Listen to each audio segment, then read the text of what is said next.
avant de commencer, cette vidéo ne concerne absolument pas que les personnes qui sont chrétiens, que les personnes qui croient en Dieu. Non, non, pas du tout. Peu importe que tu crois en Dieu ou non, que tu aies une autre religion ou pas, cette vidéo te concerne. On va passer un bon moment. Alors là où tu es, pose-toi, prends tes chips, prends ton café, prends tout ce que tu veux en tout cas. Mais voilà, reste connecté parce que la vidéo, je pense, va être très drôle et va t'édifier.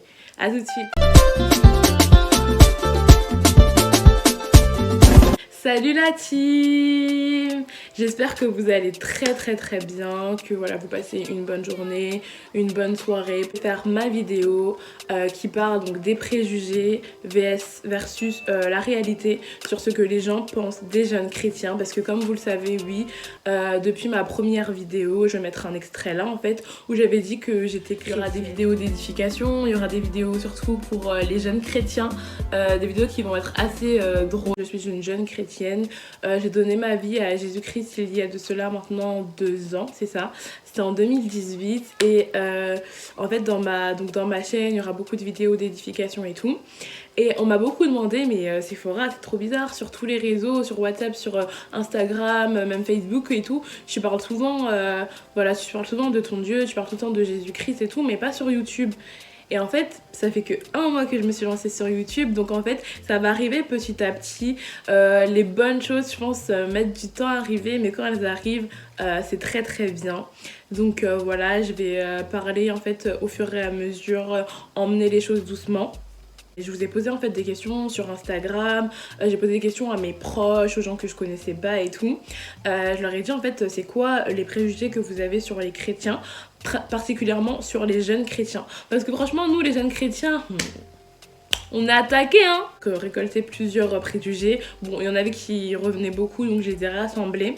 Et donc là, en fait, je suis là en fait pour casser tous ces préjugés, pour casser tout ça en fait, et pour vous montrer que être jeune et chrétien, c'est possible. Mais je pense que je pense que sur ma chaîne, je mettrai aussi une vidéo témoignage, comment j'ai donné ma vie à Jésus-Christ, etc. Parce que je pense que ça pourra vous édifier, parce que j'ai conscience que ma communauté, voilà, les gens qui sont abonnés à moi ne sont pas que des chrétiens et justement je rends gloire à Dieu pour ça parce que justement ça me permet aussi de vous montrer les choses et tout sous un nouvel angle, pardon. Donc si vous voulez voir tous ces clichés, tous les préjugés versus la réalité, tout ça, restez là, à tout de suite. Alors, le premier préjugé que j'ai retenu et que j'ai noté, qui est revenu à plusieurs reprises, c'est « les chrétiens sont trop spirituels et ne profitent pas de la vie ».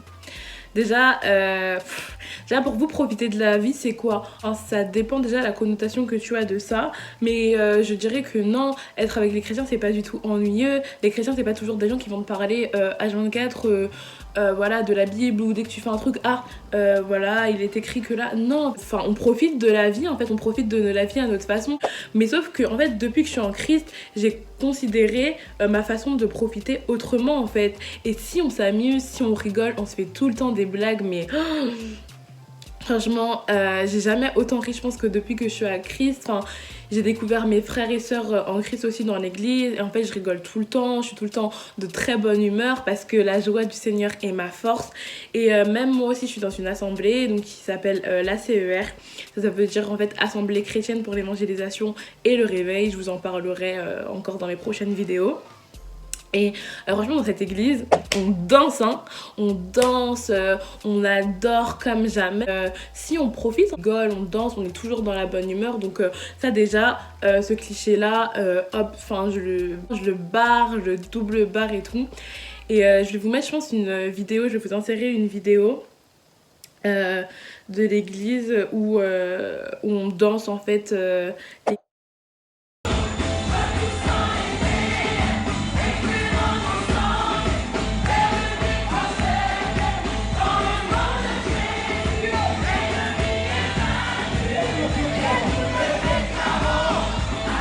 Là, vous pouvez vous dire, waouh, c'est un concert ou quoi et tout. Non, c'est juste nos moments à l'église où on adore, on loue le Seigneur et oui, on s'amuse, oui, on s'est profité, oui, on rigole énormément et non, on n'est pas genre juste comme ça, comme des piquets qui n'avons pas goût à la vie en fait, pas du tout, pas du tout, pas du tout. Deuxième préjugé qui est sorti beaucoup, c'est quoi? C'est les chrétiens, les jeunes chrétiens jugent tout le monde. Déjà, la parole de Dieu nous dit en fait que nous n'avons pas en fait à juger, c'est pas notre rôle en fait. Dieu ne nous a pas établis sur la terre pour être juge, comme mon pasteur pouvait dire. Et en fait, je vais prendre ma Bible, je vais lire rapidement, je crois que c'est dans Matthieu 7 au verset 1, la Bible nous dit en fait ne jugez pas afin de ne pas être jugés, car on vous jugera de la même manière que vous aurez jugé et on utilisera pour vous la mesure dont vous vous serez servi. J'aime dire que les chrétiens ou les personnes en fait qui jugent, c'est juste qu'elles n'ont pas encore compris certaines choses, certains principes en fait. Mais sachez en fait que la parole de Dieu nous dit de ne pas juger. Et c'est drôle parce que moi personnellement, je parle pour mon cas, en fait je ne pourrais pas juger quelqu'un qui n'applique pas ce que la parole de Dieu dit ou des choses comme ça, parce que si tu ne connais pas, c'est sûr que tu peux pas appliquer en fait. Et c'est vrai que nous en fait, moi en tant qu'enfant de Dieu, mon rôle justement c'est d'apporter ce que je connais à ceux qui ne connaissent pas. Donc non, les valeurs chrétiennes en fait ne prônent pas du tout le fait de juger les autres, etc. Donc non, ce ne sont pas en tout cas des valeurs qui sont chrétiennes. Troisième préjugé. Les chrétiens, les jeunes chrétiens jouent trop les saints et sont hypocrites. Ça c'est aussi beaucoup revenu parce que j'avoue qu'on a déjà beaucoup entendu des scandales, des choses comme ça qui disent que on fait trop les saints, etc. parce que on met beaucoup de, peut-être je sais pas moi, de versets bibliques sur les réseaux sociaux et tout ça. Non. En fait, sachez que en tant que jeune chrétien, notre devoir... En fait, je dis jeune chrétien parce que c'est le thème de ma vidéo, mais ça englobe tous les chrétiens, comprenez-moi. Donc en tant que jeune chrétien, notre mission aussi en fait c'est d'évangéliser, c'est d'éclairer le monde en fait, parce que dans la Bible, dans Matthieu 28-19, la Bible nous dit allez, faites de toutes les nations des disciples en fait. Et en fait la Bible ici nous parle vraiment de l'évangélisation, et c'est-à-dire que on va pas se mentir, nous les jeunes chrétiens, on est beaucoup sur les réseaux sociaux, que ce soit WhatsApp, Instagram, Snapchat, Facebook et tout ça, Messenger. On est beaucoup dessus, donc on va beaucoup l'utiliser comme canal d'évangélisation. Les réseaux sociaux, on met ce que nous sommes en fait, on communique ce qu'on a dans le cœur. Et personnellement, pour ma part, si par exemple j'ai lu des versets dans ma méditation et tout ça qui m'ont vraiment marqué, je vais avoir tendance à le partager. Et la preuve, ça marche. J'ai déjà évangélisé plusieurs personnes par le biais des réseaux sociaux, que toute la gloire revienne à Dieu. Mais voilà, en fait, non, je dirais vraiment, enfin ça c'est vraiment un préjugé. Désolée, il y a le bruit des voitures dehors. Donc ça, je dirais que c'est vraiment un gros préjugé que les gens ont sur les chrétiens. La parole de Dieu aussi nous dit que tel il est, tel nous sommes. Si Jésus-Christ était saint, en fait, moi aussi, je dois être saint. Je dois en fait tendre à cette sainteté. Les gens qui disent qu'ils sont hypocrites, en fait, je dirais, bah ouais, forcément, sûrement qu'il y en a forcément dans le tas des gens qui sont hypocrites, qui disent des choses qu'ils ne pensent pas ou qui ne sont pas pour le paraître. Mais là, je vais pas parler de ces personnes-là. Moi, je vous parle vraiment de... moi des gens que je connais, je vous parle vraiment de moi, et en fait je me base pas moi là sur les expériences des gens, les choses que je vois, je me base sur ce que la parole de Dieu dit, et la parole me dit que je dois tendre à cette sainteté. Donc non, je casse ce préjugé et je dis que nous ne jouons pas les saints, nous tendons réellement à cette sainteté. Préjugé numéro 4.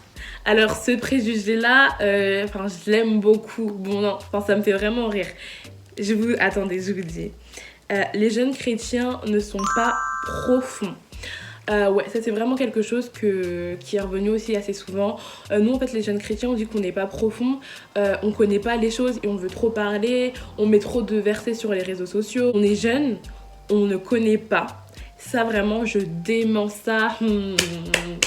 Je dément ça. Depuis que j'ai fait ma vraie rencontre avec Jésus-Christ en fait, parce que je vais pas vous faire mon témoignage, mais il faut savoir que je suis née dans une famille chrétienne, j'ai toujours été à l'église, j'ai vraiment fait ma rencontre plus personnellement en fait de mon côté.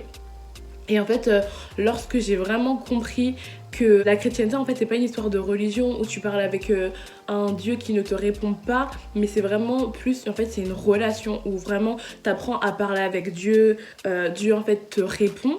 Et quand je suis vraiment rentrée en fait enfin voilà dans cette relation, que j'ai vraiment été touchée, que mon esprit a été renouvelé, et ben la seule chose que tu as envie à ce moment-là en fait c'est de décortiquer, vraiment de décortiquer, de découvrir la Bible, de comprendre le pourquoi du comment, d'avoir plein de livres et tout.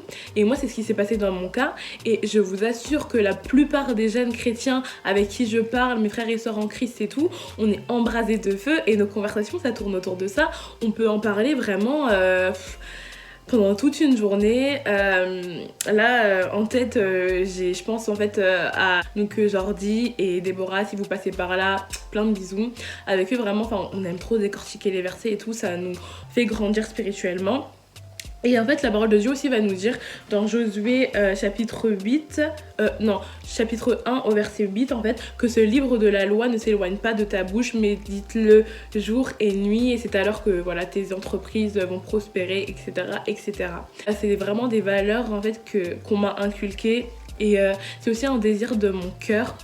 Et réellement je sais que je peux tenir en fait des conversations avec des gens, on parle de la Bible et je sais de quoi je parle en fait, je maîtrise mon sujet, même là je vous ai ramené des livres en fait que je lis en ce moment. Il y a celui-là, Résolution pour une vie triomphante, du pasteur Isaac Ntutum, qui me fait vraiment grandir spirituellement. J'ai le livre Comment entendre la voix de Dieu de l'apôtre Alain Patrick Sengue, donc le visionnaire des églises où je suis. Enfin là j'ai ma Bible et tout ça. Juste pour vous dire que non, c'est pas parce que t'es jeune que tu n'es pas profond. En fait, tout va dépendre de ta soif. Si tu aimes véritablement Dieu, si vraiment tu as reçu en fait le baptême du Saint-Esprit et du feu, en fait ce feu qui va t'embraser, ça va te pousser en fait à lire, méditer et tout. Donc voilà, pour moi, si tu peux être jeune chrétien et profond, c'est pas du tout deux mots qui sont opposés. Pas du tout. 5e préjugé, je crois que c'est le 5e, hein. Je sais pas parce qu'en fait c'est un peu mes notes sont un peu parties. Les chrétiens s'habillent mal. J'ai reçu beaucoup, ouais, les chrétiens s'habillent en ballerine, jupe longue, foulard, etc. Forcément. J'ai envie de vous dire non, ça c'est vraiment genre the préjugé, pas du tout. Non, on ne met pas que des jupes, on ne met pas que des ballerines et tout. Nous, surtout dans mon église, là, on se sape, hein. Non, là je vais vous mettre des photos, je pense, ici ou quelque part de mes amis, de mes sœurs et tout qui sont à l'église, qui s'habillent très bien. Donc là je pense que je vais vous mettre la photo de Plamedy, voilà, qui s'habille très bien. Je mettrai aussi la photo de Déborah qui s'habille très bien. Enfin voilà, pour vous montrer différents looks. Voilà quoi, elles sont radieuses, elles se maquillent, elles ne mettent pas que des jupes, elles ne mettent pas que des ballerines. Ça c'est encore un mauvais préjugé, en tout cas c'est pas du tout la vérité, vraiment pas. Donc voilà, même moi, pour parler de moi, oui j'aime les jupes longues, j'aime énormément, mais voilà, tu peux aussi porter ta jupe là comme je vais vous mettre dans une photo, de manière très belle, très élégante, voilà, très classe et tout. Donc ça c'est encore un préjugé. Dernier préjugé que je vais mettre pour que ma vidéo soit pas trop longue, c'est en fait les gens nous voient en faisant des signes de croix et avec des crucifix. En fait, j'ai véritablement l'impression en fait que parfois les gens ils mettent, on met trop les gens dans des cadres en fait. Quand on voit chrétien, il y a directement plein d'images qui ressortent et tout. Finir par là, ce que je voudrais dire dans cette vidéo véritablement en fait, c'est que non, en fait il faut pas penser directement des choses des chrétiens, il faut pas, ou même peu importe, hein, il faut pas mettre les gens dans des cadres en fait, parce que ça vous couvre les yeux, ça vous masque, ça vous voile, et en fait vous avez plus l'objectivité. J'aimerais vous présenter un Dieu qui existe, un Dieu à qui quand vous parlez en fait il vous répond. Aujourd'hui en fait je viens pas vous parler d'une religion, je viens pas vous parler de quelque chose voilà qu'on raconte que dans des livres, quelque chose qui est abstrait ou qui est très vague. Non, aujourd'hui en fait je vous parle de quelque chose qui est palpable, je vous parle de quelque chose qui est réel. Moi j'ai fait ma rencontre avec Jésus-Christ et depuis 2 ans, et je peux vous dire que ma vie a changé du tout au tout en fait. Pourquoi? Parce que moi-même en fait j'ai cherché, moi-même en fait j'ai lu, j'ai écouté, j'ai expérimenté en fait de moi-même. Et aujourd'hui, si vous avez peut-être des doutes, si vous êtes déjà chrétien mais que vous avez jamais vraiment ressenti vous savez ce truc qu'on dit vibration, ou que vous avez l'impression qu'il se passe rien quand vous priez, en fait je vous encourage vraiment en fait à prier et en fait à faire véritablement cette demande en fait à Dieu, à lui dire Seigneur, quand je prie j'ai l'impression que je sens rien, Seigneur si tu existes révèle-toi à moi, envoie-moi ton esprit. En fait priez vraiment comme si vous parlez à votre meilleur ami, à quelqu'un en fait d'accessible, à quelqu'un avec qui vous pouvez parler, à quelqu'un qui peut vous prendre par ses bras d'amour. Finir par là, c'est que pendant ces temps de confinement, je sais pas quand ma vidéo va sortir, mais je pense que ça va être pendant le confinement. Pendant ces temps de confinement où vous voyez que tout est coupé, vraiment on reconnaît même plus le monde, la France, quand on sort il n'y a plus personne dehors, le virus il a pris le contrôle de notre pays. On voit que de nous-mêmes en fait en tant qu'être humain on peut pas contrôler toutes les choses, on voit qu'on est dans un monde instable. Et je vous assure mes abonnés, je vous assure à la team, la seule stabilité réelle de notre vie en fait c'est Dieu. Pourquoi? Parce qu'en fait lui il ne change pas. Il n'y a pas l'ombre d'une seule variation en fait en lui. Il était le même hier, aujourd'hui et éternellement. Qu'il y ait des virus, pas de virus, en fait lui il est le même et il reste le même. Il est inchangé. Et j'ai fait cette vidéo parce que je l'ai trouvée assez ludique et parce que je pense que ça pouvait aussi introduire ce qui va arriver sur ma chaîne très prochainement. Sachez que moi c'est vraiment le sujet le plus important pour moi. Et je prie véritablement que quelqu'un puisse être touché à travers cette vidéo. Qu'une conscience en fait puisse être un peu choquée, si vous voyez ce que je veux dire. Et des questions. Si vous avez des questions, si vous voulez rebondir sur ce que j'ai dit, n'hésitez pas à me le signaler en commentaire. Ou sinon, abonnez-vous ou envoyez-moi un message en fait sur mon compte Instagram que je vais afficher là. Donc c'est Sephora NSB. Donc voilà, posez-moi toutes les questions, on va discuter la team. On est là pour ça, c'est de vous à moi, de moi à vous. Donc voilà. La team, là on est de plus en plus nombreux. Je suis trop contente. J'ai vu que la vidéo avec mes sœurs vous a vraiment plu. Donc ça c'est super bien. On est bientôt aux 200 abonnés en à peine un mois. Donc je suis trop contente. On continue comme ça. Abonnez-vous, likez, partagez. Plein de vidéos arrivent. En plus vous avez vu, je suis régulière. Yes. Je vous fais plein de bisous sur ces mots. Et je vous souhaite une bonne journée, une bonne soirée et surtout que Dieu vous bénisse. Et je vous aime énormément. Bisous.